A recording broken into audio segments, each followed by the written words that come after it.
सिर्फ आपको कोर्स बेचना है। अभी बता रहा हूँ इनको घंटा आपसे कोई मतलब नहीं है, ठीक है? अभी रिजल्ट आया नहीं था, आंसर की आई नहीं थी, तभी लोग एग्जाम के अगले दिन 70-75 कट ऑफ बता रहे हैं। अरे भाई 70-75 कितने बच्चों का आ जाएगा? 70 लाना, 70 कुछ बोल रहे हैं 70% प्लस, आप बिल्कुल सेफ हो। ये कॉमन सेंस है, टीचिंग का एग्जाम 70% से ऊपर वैसे भी कट ऑफ नहीं। हेलो हाय नमस्कार आप सभी को दोस्तों, कैसे हो आप सभी? उम्मीद है आप सब शानदार होंगे। तो आज का ये जो वीडियो है इसमें हम बेसिकली बात करेंगे ईएमआरएस 2025 की, जो हमारा एग्जाम हुआ था टीयर 1 का, ठीक है? 14 दिसंबर को। तो जो हमारा ये एग्जाम हुआ था, फाइनली आप लोगों ने कई सारी कट ऑफ की वीडियो देखी होंगी, बट अलग-अलग चैनल्स हैं, अलग-अलग वीडियो अलग-अलग कट ऑफ बता रहे हैं। एग्जाम रिव्यू पर बहुत सारी वीडियो देखी होंगी। लेट ही सही, बट एक एस्पिरेंट होने के नाते मैं खुद इस एग्जाम में अपीयर हुआ हूँ। क्या हमारा एग्जाम रिव्यू है, उसके अलावा कट ऑफ पे भी मुझे क्या लगता है कि एज अ एस्पिरेंट जो मैंने अपने लेवल पे एनालिसिस किया है, सारे चैनल्स की मैंने कट ऑफ देखी, इधर-उधर प्रीवियस ईयर देखा, सब कुछ देखा। तो अपने लेवल पे जो मैंने छोटा-सा एनालिसिस किया है, उसके बेसिस पे मैं बताऊंगा कि मुझे क्या लगता है कि मेरे अकॉर्डिंग क्या कट ऑफ जा सकती है, एक्सपेक्टेड एक अनुमान क्या है, कितने मार्क्स वाले ऐसे बच्चे हैं जिनको टियर 2 के लिए अभी से लग जाना चाहिए, और टियर 2 और जो रिजल्ट कब तक आएगा, इसके अलावा रिजल्ट को हालांकि मैंने शॉर्ट्स में आपको बताया भी था, बट एक ये भी बात कर लें कि रिजल्ट और टियर 2 कब तक होने की पॉसिबिलिटी है, ठीक है? तो सबसे पहली बात, तो बात यहाँ से शुरू करते हैं कि रिजल्ट कब आएगा। तो देखिए ऑलरेडी आप लोगों को मैंने शॉर्ट्स के थ्रू अपडेट दिया था कि ईएमआरएस का जो आंसर की वो आप सभी की आ चुकी है, ठीक है? 10 मतलब काफी टाइम हो चुका है। बहुत हाई चांसेस है, मैंने ऑलरेडी आपको बताया कि 31 जनवरी 31 जनवरी से पहले-पहले बहुत हाई चांस है कि आपका रिजल्ट आ जाए। अगर जनवरी में नहीं आता तो मिड फेब से पहले आपका रिजल्ट आ जाना चाहिए। ऐसा मुझे लगता है, क्योंकि आंसर के आने के बाद बहुत ज्यादा समय नहीं, मैक्सिमम एक महीने का अंतर होता है। किसी भी इनका ट्रैक रिकॉर्ड उठा लो आप, 1 महीने बाद अंदर-अंदर आंसर की के 1 महीने के अंदर इनको रिजल्ट देना होता है। तो अगर 5-6 को आंसर की आपकी आ गई थी, तो ज्यादा चांस है आपका जनवरी में आ जाएगा, अदरवाइज मिड फरवरी तक आपका रिजल्ट आ जाना चाहिए। कितना भी एक्सटेंड होगा तो आपका बहुत ज्यादा ही लेट करेंगे तो भी फरवरी में इनको रिजल्ट देना है, फरवरी से मार्च नहीं होगा, ठीक है? तो इतना कन्फर्म है कि बहुत हाई चांस है जनवरी 31 तक आ जाएगा, अदरवाइज फरवरी में आना ही आना है। अब बात करते हैं टियर 2 के कब तक होने के चांस है, तो फरवरी में या फरवरी तक तो कोई चांस नहीं है टियर 2 का। मार्च में आप सभी को पता है, मार्च में भी कोई चांस नहीं है। हाँ, मार्च में एग्जाम हो सकता है, ठीक है? क्योंकि फरवरी में आपको पता है एग्जाम तो सीबीएसई करवाएगी, ठीक है?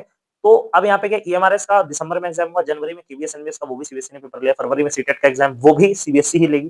तो मार्च में एक चांस है, ठीक है, कि मार्च में भी वो करवा सकते हैं, कोई भरोसा नहीं है। एग्जाम रिजल्ट देके 1 महीने बाद टियर 2 करवा लें, ठीक है? क्योंकि ऑलरेडी आपको पता है कि ईएमआरएस जो है एक बहुत तेजी से चलने वाली भर्ती है, इसको कंप्लीट इनको जल्दी करवाना है, ठीक है? और केवीएनवी से पहले ये कंप्लीट होगी वैकेंसी आपकी, ठीक है? तो बहुत ज्यादा आपको टियर 2 पढ़ने के लिए, तैयारी के लिए समय नहीं मिलेगा। मुझे जहां तक लगता है ज्यादा चांसेस है कि अप्रैल में आपका टियर 2 हो जाएगा, बट मार्च में भी हो सकता है, उसके लिए भी आप प्रिपेयर रहें। आप मार्च को मान के अपनी प्रिपरेशन में लग जाइए। अब ये बात करेंगे कितने मार्क्स वालों को टियर 2 के लिए तैयारी करनी चाहिए, कितना नहीं, क्या एग्जाम वगैरह ना, उस पर बात कर लेते हैं, ठीक है? तो मुझे लगता है कि अप्रैल तक जाएगा लास्ट, बट मार्च में भी चांस है, ठीक है? तो आप मार्च को लेके चलिए, अदरवाइज मार्च या अप्रैल तक मुझे लगता है टियर 2 का एग्जाम हो जाएगा। बहुत हाई चांसेस है, ठीक है? अप्रैल में होना ही होना है, इसको आप मान के चलिए, ठीक है? बहुत ज्यादा डिले नहीं होगा। अब यहाँ पे बात कर लेते हैं थोड़ा सा एक्सपेक्टेड कट ऑफ मेरे अकॉर्डिंग क्या जा सकती है। तो मुझे ऐसा लगता है कि सिंपली आपको पता है, टीजीटी की बात करें, यहाँ पर मैं सिर्फ टीजीटी की बात कर रहा हूँ, ठीक है? मैं यहाँ पे टीजीटी की, हमारा जो ईएमआरएस टीजीटी 2025 का टियर 1 का एग्जाम हुआ है, जो आपको पता है सबके लिए सेम था, ठीक है? बस थोड़ा-थोड़ा सा डिफरेंस था, ठीक है? कुछ वाला जो पार्ट था, और लैंग्वेज आपको पता है, लैंग्वेज में मतलब केवीएनबी से थोड़ा-सा चीजें अलग थी। तो बेसिकली टियर 1 के लिए मैं सब पे बात करूंगा, टियर 1 में टीजीटी के सभी की बात करेंगे कि क्या एक्सपेक्टेड कट ऑफ। देखिए, सबसे पहली बात, कट ऑफ को बोलने से पहले कुछ बातें मैं शेयर कर देता हूँ, उसके बाद हम कट ऑफ पे आएंगे। अगर मैं बात करूं ओवरऑल एग्जाम की, ठीक है? तो देखिए ओवरऑल एग्जाम आप सभी को पता है, सब्जेक्ट वाइज यहाँ पे इसमें भी सेम वही है कि आपको पता है ईएमआरएस में भी सब्जेक्ट वाइज 10 गुना कैंडिडेट्स लिए जाएंगे, ठीक है? TGT Hindi, English, math, science, social science, इसमें भी 10 गुना लिए जाएंगे। फिर आपका टियर 2 होगा, टियर 2 के बेसिस पे फाइनल मेरिट बन जाएगी, आपका सिलेक्शन हो जाएगा, इसमें कोई इंटरव्यू नहीं है। बट केवीएनबी में क्या है, टियर 2 के लिए 10 गुना आएंगे, फिर आपका इंटरव्यू भी है, फिर आपका 85% उधर टियर 2 का लेंगे, 15% इंटरव्यू का, उससे मेरिट बनेगी। तो सारा खेल टियर 2 का है, इसीलिए मैं कह रहा हूँ टियर 2 की तैयारी में सभी को लग जाना चाहिए, ठीक है? अब मेरे हिसाब से मैं यहाँ पे ज्यादा सब्जेक्ट वाइज ना बताते हुए ओवरऑल आपको एक आइडिया दूं, तो मुझे ऐसा लगता है इस पेपर के हिसाब से अगर आपका 65 से प्लस स्कोर है जनरल कैटेगरी में, ठीक है? जनरल कैटेगरी में अगर आपका 65 से ऊपर स्कोर है, ठीक है, तो आपको तैयारी करनी चाहिए जनरल कैटेगरी में, ठीक है? अब वही है, 2-3 मार्क्स प्लस माइनस कर सकते हो। मान लो कोई 62-63 पे है, तो उसको भी उम्मीद नहीं छोड़नी है, क्योंकि अभी चांस है कि कुछ ऊपर नीचे हो, तो 2-3 मार्क्स प्लस माइनस रहते हैं। एग्जैक्ट कट ऑफ तो कोई नहीं बता सकता, 2-3 मार्क्स का गैप। अब ये नहीं कि 65 बता रहा हूँ तो 55 वाले का हो जाए, नहीं, इतना डिफरेंस नहीं रहेगा। 10 मार्क्स का 2-3 मार्क्स ऊपर नीचे कर सकते हो आप। 65 प्लस मुझे लगता है जनरल वाला सेफ है, उसका टियर 1 में चांस है कि हो जाए, ठीक है? क्योंकि 10 गुना बच्चे लेने हैं। लेकिन अगर वही देखो, अगर मैं बात करूं कैटेगरी की, अगर आप ओबीसी एससी एसटी हो तो आपका कोई भी टीजीटी का सब्जेक्ट है, आप 60 प्लस पे भी सेफ, सिंपल बात। 60 प्लस पे भी अगर आपका चांस है तो आपको टीयर 2 की तैयारी करनी चाहिए, प्लस माइनस 2-3 मार्क्स आप करके चलिए, ठीक है। अब सवाल ये उठता है कि इस कट ऑफ के पीछे कुछ हम बात कर लेते हैं एग्जाम रिव्यू को लेके, ठीक है, कि एग्जाम कैसा था, क्या था और मेरा क्या स्कोर रहा, ये इन सब बातों को थोड़ा सा शेयर करता हूँ। तो देखिए, और ये किस एनालिसिस के आधार पे मैं बता रहा हूँ। तो सबसे पहली बात तो देखिए, जितने बड़े-बड़े ये प्लेटफॉर्म है, मैंने ऑलरेडी बताया, इनकी बातों आप बिल्कुल मत सुना करिए, ठीक है। जितने भी ये बड़े-बड़े कोचिंग इंस्टीट्यूशंस जो ऑनलाइन यूट्यूब पे चैनल वाले हैं, इन्हें इनकी प्रायोरिटी सिर्फ आपको कोर्स बेचना है। अभी भी बता रहा हूँ, इनको घंटा आपसे कोई मतलब नहीं है, ठीक है। अभी रिजल्ट आया नहीं था, आंसर की आई नहीं थी, तभी लोग एग्जाम के अगले दिन 70-75 कट ऑफ बता रहे हैं। अरे भाई 70-75 कितने बच्चों का आ जाएगा? 70 लाना, 70 कुछ बोल रहे हैं 70% प्लस, आप बिल्कुल सेफ हो। ये कॉमन सेंस है, टीचिंग का एग्जाम 70% से ऊपर वैसे भी कट ऑफ नहीं लगती और ये टियर 1 है, इससे मेरिट नहीं बननी है। तो 70 प्लस भी जो बता रहा है वो भी बेवकूफ है। कोई कोई क्या है, एकदम गिरा दे रहा है, कोई कह रहा है 50 पे ईएमआरएस हो जाएगा, 55 पे भी हो जाएगा।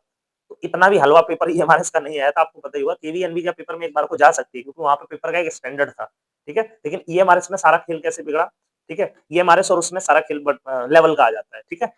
तो ईएमआरएस में क्या है, आप दिक्कत क्या है कि आपने देखा होगा जो हमारे सब्जेक्ट्स हैं उधर आपको पता है 2 लैंग्वेज हमें चुननी थी, 30 में से 12 नंबर था, तब हमारा उधर क्वालिफाई हुआ। ऐसे कई सारे बच्चे हैं जिनका लैंग्वेज ही क्वालिफाई नहीं हुआ, ठीक है, जिनका लैंग्वेज ही रह गया। क्योंकि आपने देखा ईएमआरएस में जो लैंग्वेज वाला पार्ट क्वालिफाइंग वाला आया था, वहां पे स्टैंडर्ड क्वेश्चन पूछे गए, अच्छे लेवल था। वहां जैसे मान लो ज्यादातर लोगों ने हिंदी इंग्लिश लिया होगा, तो वहां हिंदी के क्वेश्चन भी अच्छे लेवल के थे, यानी आप बिना पढ़े नहीं कर पाओगे, स्टैंडर्ड था, ठीक है, अच्छे क्वेश्चन थे। केवीएनवी में क्या करा इन्होंने, हिंदी बिल्कुल इजी पूछ ली, हर कोई करके आ रहा है, 9-10 हर कोई कर ले रहा है ना। वहां पे क्या है, थोड़ा स्टैंडर्ड था, मतलब जो जिसकी लैंग्वेज, मान लो किसी की इंग्लिश अच्छी है तो सारे तो इंग्लिश में ठीक होंगे नहीं, कुछ उधर कट गए, कुछ उधर, बहुत से बच्चे ऐसे लैंग्वेज में फेल हो गए, उधर स्कोर उनका 70 आ रहा है, ठीक है, 72 आ रहा है, 74 और 65-70 भी। ज्यादातर लोग ऐसे हैं जो 65-70 मार्क्स ला रहे हैं बट लैंग्वेज में बाहर हो गए, ठीक है, तो वो भीड़ आपकी वैसी साइड हो गई। ज्यादातर कई लोग ऐसे हैं जो 70 प्लस उधर लाके इधर लैंग्वेज में रह गए, ठीक है, क्योंकि उन्होंने लैंग्वेज पे फोकस नहीं किया, सोचा क्वालिफाइंग ही तो है। ऐसे बहुत से लोग हैं। ये भी एक पॉइंट आता है, पहला कट ऑफ इतनी क्यों जाएगी, पहला पॉइंट कि बहुत से लोग लैंग्वेज को हल्के में लिए हैं, उसमें बाहर हुए, ठीक है। हिंदी वाला जो था उसका तो चलो ठीक है, 20 मार्क्स की हिंदी है तो हिंदी वाला तो हिंदी से क्वालिफाई हो गया, उनको थोड़ा एडवांटेज मिला है। बट इंग्लिश वाला, जिनकी इंग्लिश बहुत अच्छी, हिंदी वीक है, उनको दिक्कत हो सकती है, क्योंकि आपको पता है इंग्लिश में बहुत थोड़ी-सी एक्यूरेसी लोगों की खराब हो जाती है कहीं न कहीं, ठीक है? थोड़ा अच्छा लेवल आ जाता है, तो अगर आपकी कमांड अच्छी नहीं है, तो थोड़ी-सी दिक्कत हो सकती है। हालाँकि इतना मुश्किल नहीं था क्योंकि 20 मार्क्स का वो सब्जेक्ट आपका रहेगा, 20 में से भी 20 में से इंग्लिश में 12 थोड़े से डाउट में है कि आए ना आए, बट हिंदी में 20 में से 12 जिसकी हिंदी ठीक है, आराम से 17-18, जैसे मैं खुद की बात करूँ, मेरे 20 में से 18 क्वेश्चन ठीक है? हिंदी में ही 20 में से 18 क्वेश्चन्स ठीक है, तो मेरा वही हो गया है। अब मुझे इंग्लिश देखना ही नहीं, ठीक है? इंग्लिश में भी आई थिंक 5 क्वेश्चन मेरे लगभग ठीक हो गए थे। तो हाँ 24 टोटल है, तो 6 क्वेश्चन उधर ठीक हो गए, 24 तो कोई दिक्कत नहीं, उधर हो गया, ठीक है? तो ये वाली चीज़, पहला पॉइंट इस कट ऑफ के जाने का कि लैंग्वेज में बहुत से लोग बाहर हुए हैं। अब आ जाते हैं दूसरा। दूसरा पॉइंट क्या है, इस कट ऑफ का दूसरा फैक्टर यहाँ पे आता है कि इसमें हिंदी इंग्लिश तो क्वालिफाइंग है, बट केवीएनबी में हिंदी इंग्लिश क्या है, मेरिट में जुड़ रहा है और हिंदी इंग्लिश क्वालिफाइंग होता है, मतलब हिंदी इंग्लिश एक स्कोरिंग पार्ट होता है जो कि लैंग्वेज में हो गया। अब इस पूरे एग्जाम में सबसे ज्यादा स्कोरिंग पार्ट क्या था, आप देखिए, जो मेन था, जो हमारा ये हमारा इसका 100 मार्क्स का पेपर था, उसमें क्या आया था, उसमें मैथ्स तो आती नहीं, उसमें आपकी रीजनिंग आई थी, उसमें आपकी आईसीटी थी, वहां पे आपका पेडागोजी सब्जेक्ट आया था, ठीक है, पेडागोजी से रिलेटेड जो आपका लैंग्वेज पेडागोजी साइंस में, ठीक है। इसके अलावा उसमें एनईपी भी दे दिया था उसी में, है ना। तो एनईपी के अलावा लास्ट में आपने देखा होगा एक और पार्ट था इसमें, जीके का, ठीक है। तो अब यहाँ पे आपका रीजनिंग, आईसीटी, जीके 20-20-20 और फिर आपका ये पेडागोजी वगैरह, ठीक है, जिसमें एनईपी वगैरह सब कुछ इंक्लूडेड था, ये सारी चीजें थी। तो यहाँ पे था क्या, देखिए, रीजनिंग जो थी ना बहुत हार्ड थी, ना बहुत इजी थी, मॉडरेट थी, ठीक ठाक थी, मतलब केवी जेएनवी, मतलब इन केवी के एग्जाम जो हुआ है उससे थोड़ी इजी ही थी, मतलब कंपेयर करें तो, या लगभग उसी टाइप की कह सकते हो। थोड़ी सी उससे इजी कहेंगे, तो ज्यादातर लोगों ने स्कोर किया है रीजनिंग में। बात करें आईसीटी की, आईसीटी बिल्कुल इजी है, उसमें भी और इसमें भी लगभग एक जैसी है, तो आईसीटी में हर कोई स्कोर करके आया है, इसलिए कट ऑफ ये रहेगी। तीसरा पॉइंट, जीके। जीके में देखिए सिर्फ 10 मार्क्स की जीके वहां आई थी, यहाँ पे 20 मार्क्स की आई है, इसीलिए केवी की कट ऑफ कम जाएगी, ठीक है। वहां पे सिर्फ 10 की थी, तो 10 में, क्योंकि आपको पता है कि जीके लोग ज्यादातर छोड़ के ही आते हैं, तो वहां पे यहाँ पे 20 का है, तो 20 का लॉस हुआ है सीधा सीधा।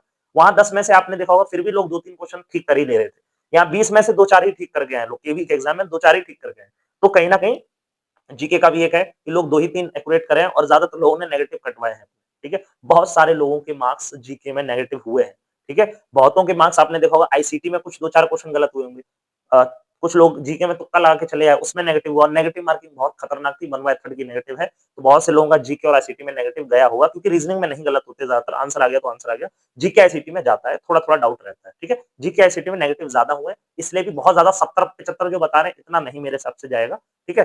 कुछ सब्जेक्ट का कुछ एक्सेप्शन हो सकते हैं, थोड़ा बहुत 19-20 थोड़ा वेरिएशन तो रहेगा सब्जेक्ट वाइज, क्योंकि आपको पता है हर एक टीजीटी के सब्जेक्ट जो है उनकी सीट्स अलग-अलग हैं, उनमें भी 10 गुना बुलाए जाएंगे, फॉर्म अलग-अलग भरा गया, कंपटीशन अलग-अलग है, तो डेफिनेटली वेरिएशन तो रहेगा, ठीक है? हो सकता है किसी का थोड़ा-सा ज्यादा चला जाए, किसी का थोड़ा-सा कम चला जाए, मतलब मैं ओवरऑल अगर एक आपको आइडिया दूं यहाँ पे, उसकी मैं बात कर रहा हूँ ओवरऑल, ठीक है? जैसे मान लीजिए मैथ साइंस हो गया, अब मैथ साइंस में ज्यादा अगर फॉर्म आ गए, बहुत ज्यादा ही फॉर्म है, बहुत ज्यादा एप्लीकेंट है और सीट लगभग सिमिलर ही होगी, तो यहाँ सिंपल सी बात है कि थोड़ी-सी कट ऑफ उसकी बढ़ भी सकती है, हो सकता है 68 तक चली जाए, 70 तक चली जाए, ठीक है? बट मुझे लगता है 75-80 इतनी शायद नहीं जाएगी कट ऑफ, ठीक है? या 70 के आसपास ही कट ऑफ रहेगी, ठीक है? कितनी भी किसी भी सब्जेक्ट की जो कट ऑफ है, वो 70 के आसपास इर्द-गिर्द 2-3 मार्क्स ही रहेगी, कम ज्यादा। ऐसा नहीं कि 75-80 तक कट ऑफ जाए, 75 से ऊपर तो किसी हाल में कट ऑफ मेरे हिसाब से नहीं जा सकती, क्योंकि इतना आसान भी पेपर नहीं था, ठीक है? तो ये वाली चीज हो गई है। अब टियर 2 के लिए मैंने आपको बता दिया, एक-एक सब्जेक्ट को ना लेते हो, जनरली मैं बोल रहा हूँ लगभग हर एक सब्जेक्ट टीजीटी के जितने थे, सब में लगभग सिमिलर वैकेंसी थी, सिमिलर 10 गुना लिए जाएंगे। तो किसी-किसी में थोड़ा 2, 4, 5 नंबर आगे-पीछे हो सकता है, ठीक है? बट 70 से ऊपर मतलब जनरल में अगर आप हो और किसी ऐसे सब्जेक्ट में जहाँ पे आपको लगता है बहुत ज्यादा कॉम्पिटिशन है, ज्यादा फॉर्म पड़ गए, जहाँ ज्यादा पे फाइट हो रही है, तो वहां पे भी लगभग आप मान के चलिए 70 के आसपास ही कट ऑफ जानी है। अदरवाइज अभी के लिए जब तक रिजल्ट नहीं आ रहा है, एग्जैक्ट कट ऑफ का कोई अनुमान नहीं बता सकता आपको। अगर आपके सिंपली मैं बस इतना कहना चाहूंगा एज एस्पिरेंट, अगर आपका 65 से ऊपर है जनरल कैटेगरी, आप तैयारी करिए टियर 2, क्योंकि अगर इसमें आपका हो भी गया, कल को आप बैठे हुए आप सोच रहे हो नहीं होगा, कल को हो भी गया तो ज्यादा तो तब होगा जब आप टियर 1 में क्लियर होकर टियर 2 में बाहर हो जाओ, क्योंकि सारा सिलेक्शन उसी पे डिपेंड करेगा, ठीक है? 65 प्लस पे आप टियर 2 का तैयारी करिए। मैं एग्जैक्ट नहीं बोल रहा कि 65 जाएगी, 68 जाएगी या 70 जाएगी, ठीक है? 65 प्लस पे आपको तैयारी करनी चाहिए, सिंपल बात, ठीक है? मैं कोई कोचिंग वाला नहीं जो आपको बोलूंगा इतने ले आओ, सेफ हो, ये लो बैच ले लो, ठीक है? 60 प्लस पे कोई कैटेगरी है, आप तैयारी करिए, ठीक है? इतने पे, इसके आसपास भी जो है वो भी कर सकते हैं, सिंपल। एग्जैक्ट मैं यहाँ पे सब्जेक्ट वाइज बताऊं इतने गुना आएंगे, इतना इतना इतना एग्जैक्ट कोई नहीं अनुमान लगा सकता, ये सब फालतू चीजें हैं। इतने मार्क्स हो तो मुझे लगता है आप सेफ हो, आपको तैयारी करनी चाहिए, और सेफ, और जब तक ऑफिशियल कट ऑफ ना आ जाए तब तक सब अनुमान ही बताएंगे, ठीक है? अब मैं थोड़ा सा अगर बात कर लेता हूँ अपना कुछ एग्जाम रिव्यू आपको बताना चाहूँ, ठीक है? तो कट ऑफ को लेके ये सारे फैक्टर क्यों है, क्योंकि मैंने प्रीवियस ईयर पेपर्स भी देखा, ठीक है? उसका भी अनुमान लगाया। उसके अलावा आप देखोगे इस साल का नया पैटर्न था, ठीक है? नया सिलेबस था लोगों के लिए, नई नई चीजें थी, और जो हमारा डोमेन वाला पार्ट था जैसे एनईपी, वो भी सिंपल आई थी, ठीक है? पेडागोजी वाला पोर्शन वो भी इजी था, बट वही है कि कई लोगों के लिए लेंदी हो गया पेपर, ठीक है? पूरा पढ़ना आंसर देना, पढ़ना आंसर देना, बहुत से लोगों का पेपर छोटा भी था, ठीक है? और थोड़ा सा लेंदी पेपर कह सकते हैं, क्योंकि अब जिसकी स्पीड नहीं है वो स्लो भी रह गया है, बहुत से लोगों का थोड़ा छोटा भी है, कुछ का एक्यूरेसी भी, उसमें भी गलतियां हुई होंगी, ऐसा नहीं है सबकी बिल्कुल ठीक होंगे। तो ये सारा एनालिसिस करने के बाद नया पैटर्न, नया सिलेबस, प्रीवियस पेपर की कट ऑफ, ठीक है? नेगेटिव मार्किंग 1/3, लैंग्वेज वाला फैक्टर, और ओवरऑल अगर हम देखें पेपर का मॉडरेट होना, इजी टू मॉडरेट पेपर कहेंगे, ठीक है? इजी थोड़ा है बट मॉडरेट है ओवरऑल पेपर। तो उस बेसिस पे इतनी कट ऑफ पे आपको टियर 2 की तैयारी करनी चाहिए। अगर बात करूं मैं यहाँ पे अपने स्कोर की, तो यहाँ पे मेरा टोटल स्कोर 70 बना है, ठीक है? सब कुछ काट पीट के 75 क्वेश्चंस मेरे ठीक थे, और कुछ क्वेश्चंस मतलब मैंने एग्जैक्ट अपनी नेगेटिव वगैरह हटा के 70 मार्क्स मेरे यहाँ पे बन रहे हैं। तो ये मेरा अपना स्कोर था, बाकी देखते हैं कट ऑफ क्या जाएगी, ठीक है? उम्मीद है आपको वीडियो अच्छा लगा होगा। इसी तरह की टीचिंग से जुड़ी अपडेट, टेट, सीटेट, टीचिंग से जुड़ी पल-पल अपडेट, अभी आपको पता है केवीएस, तो केवीएस, एनवीएस, ये हमारे डीट्रिपल और जो भी टीचिंग एग्जाम चल रहे हैं, इनसे जुड़ी पल-पल अपडेट और इसी तरह की वीडियोस के लिए चैनल को सब्सक्राइब करना है, वीडियो को लाइक करना, कोई सवाल रह गया हो कमेंट करिए, कोई सुझाव हो कमेंट करिए, ठीक है? टेलीग्राम चैनल ज्वाइन कर लो, सारी टीचिंग की अपडेट्स आपको मैं वहाँ पे देता रहता हूँ। मिलेंगे किसी नेक्स्ट वीडियो में, तब तक जय हिंद।